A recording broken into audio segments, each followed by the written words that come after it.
কুসুম, কি করছিস? কচুগুলো ছুঁস না মা। এই গ্রামে কেউ কচু খায় না। সবাই বলে কচু নাকি অশুভ।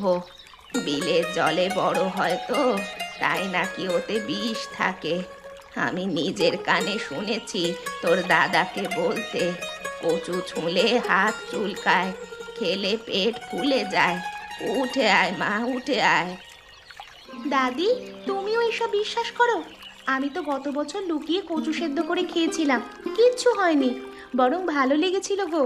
আমাদের ঘরে চাল নেই, ডাল নেই, তুমি বলো কি করি?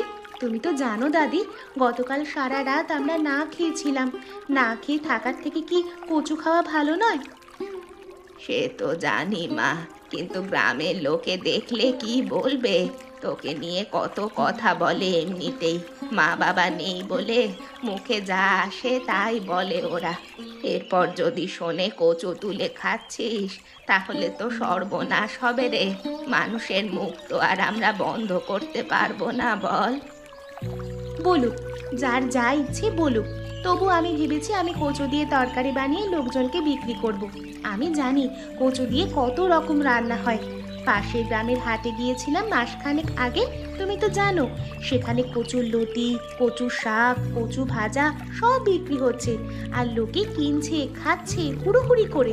আমি নিজের চোখে দেখেছি দাদি। তাহলে বলো, ওরা কি পাগল যে কচু খাচ্ছে?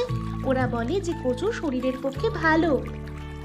পাশের গ্রাম আর আমাদের গ্রাম তো এক নয় মা। এখানকার মানুষ ভীষণ জেদি। একবার যা ঠিক করেছে তা করেই ছাড়বে। তুই যদি ওদের বদলাতে যাস, তাহলে ওদের তোর ওপর আরো রাগ হবে। আমি বুড়ি মানুষ, আমার কথাটা শোন। এই আমাদের গ্রামের মানুষ আমি চিনি।